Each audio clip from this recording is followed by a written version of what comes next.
The headlines: Skimpy profits forcing firms to offer better pensions instead of pay raises. Maria Agard wants national debate on marijuana. And cleaning up the cliff, how a community is working to maintain a tourist attraction. Welcome to Nation News for Tuesday, October the 20th, 2015.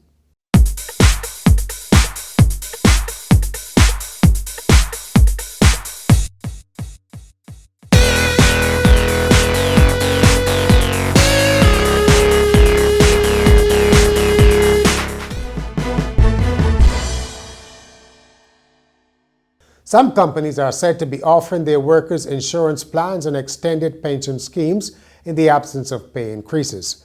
Brittany Brathwaite of the Employers Confederation says employers are not seeing large profit margins and therefore can't give large wage raises. The Labour Management Advisor says many are striving to keep staff employed and offering other benefits. Ms. Brathwaite was speaking on Monday as the Employers Confederation launched the second edition of the Employment Compass magazine.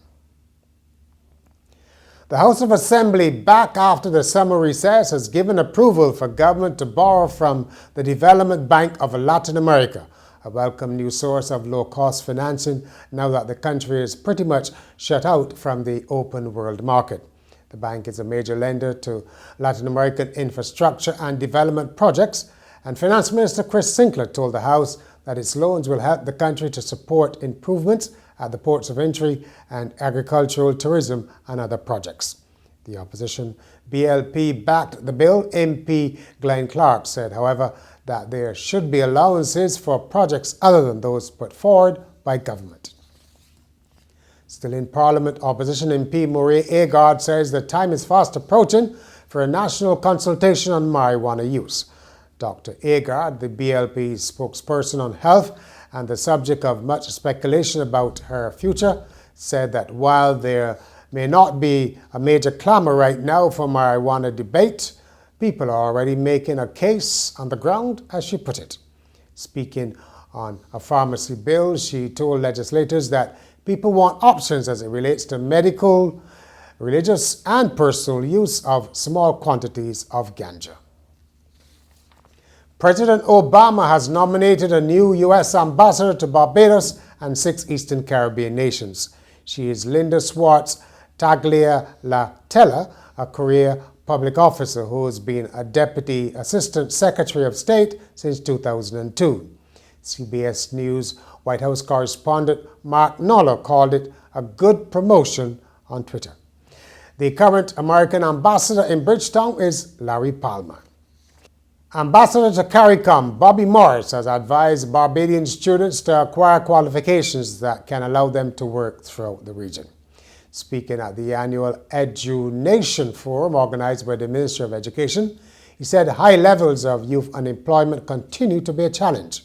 He said students should acquire Caribbean vocational qualifications so that they can work anywhere within CARICOM.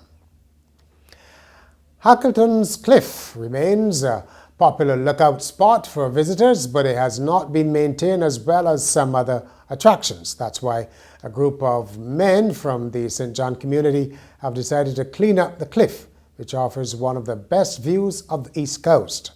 Nation News caught up with them recently. Roger Moore was their spokesman. We just decided to come out.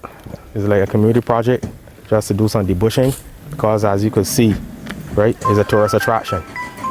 Right, as you can see, it's a tourist attraction. And on any given day, you have a great influx of visitors coming up here. And in years past, you had a couple of robberies, right?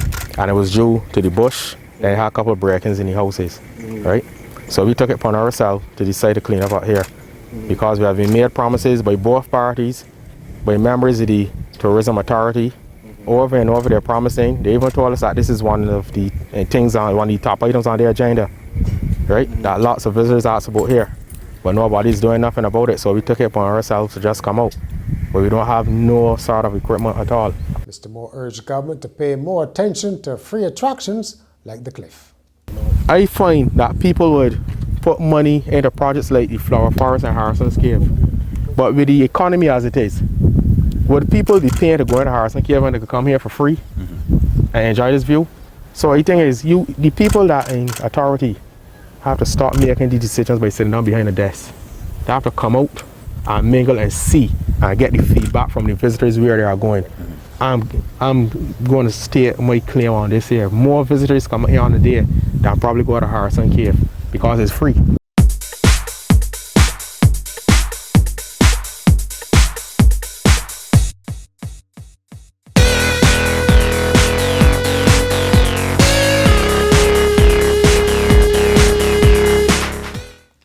Up next is Haydn Gill with this week's commentary on cell phones in schools.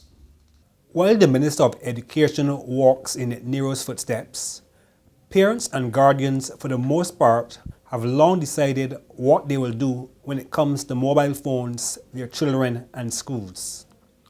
From students in class 1 at primary school to those in 5th and 6th form at secondary school, the mobile phone is commonplace. Even children without books in their bags or lunch for the day have these devices. The ban on their presence in schools did not work, and a policy to regulate their use is most welcome. Smartphones are not a passing fad, but rather a beneficial tool for many people in modern societies. The only option is to embrace modern technology as part of the teaching process and not only to look for the negatives. The world is not going to stand still to please those in opposition. Seats in the waiting area for wards A5 and A6, the QEH, now have cushions, thanks to the Lions Club of St. Michael. Club President Indra Skeete spoke to Nation News. We saw a need for new cushions, actually new chairs, but so far, we can afford to do the cushions, so we decided to change the cushions, actually the whole cushions, and donate to the hospital because we can see there is a dire need at the hospital. So as a Lions Club, as a service club, that's our field, that's where, yes. So we are happy to be donating this cushion to the hospital. In sport, sports officials haven't given up on the long-mooted Caribbean Games, even if you have. The Games were originally scheduled for Trinidad and Tobago in 2009, but were cancelled. Plans to stage them 2 years ago also fell through.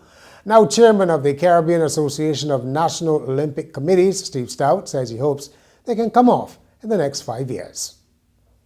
Finally, she works 11 hours a day, 6 days a week at a New York laundromat and says she has no plans to quit working, even though she turned 100 2 months ago. Yes, Philomena Rotundo works from 7 a.m. to 6 p.m. washing clothes and handling dry cleaning at the College Laundry Shop in Buffalo. She says she hasn't considered retirement and will continue working as long as her health is good. She told a local TV station that she got her first job at 15 during the Great Depression and has been working ever since. She says too many people retire too soon. Her advice to her peers, get out and do some work. That's Nation News for Tuesday. For more news, log on to nationnews.com as well as YouTube, Facebook and Twitter. Better still, pick up your Midweek Nation on Wednesday or subscribe to our e-paper.